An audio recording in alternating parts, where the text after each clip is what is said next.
ఈరోజు మనం ఎంతో రుచికరంగా ఉండే పాతకాలం బెండకాయ పులుసు చేసుకొని తిందాం. మనకు కావాల్సిన కూరగాయలు బెండకాయలు, ఉల్లిపాయలు, పచ్చిమిర్చి.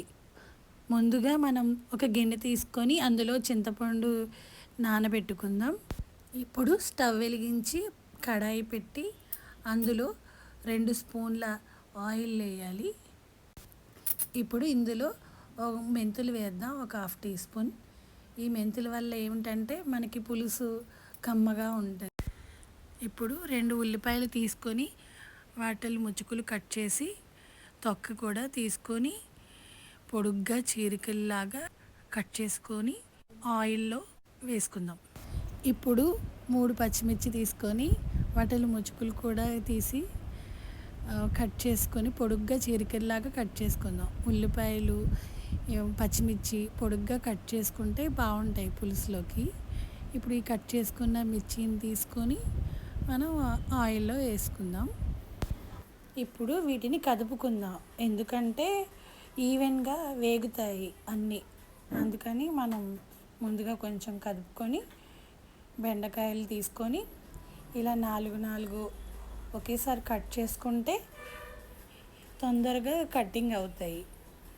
మనం ఈ డిష్ చాలా ఈజీగా ఫాస్ట్గా అయిపోతుంది. ఇది ఒక 10 మినిట్స్లోనే మనం ప్రిపేర్ చేసుకోవచ్చు.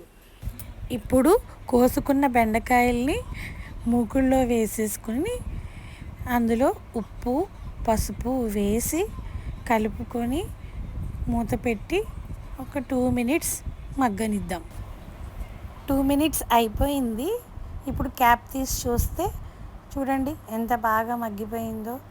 ఇందులో మనం సరిపడా కారం వేసుకొని కలుపుకుందాం.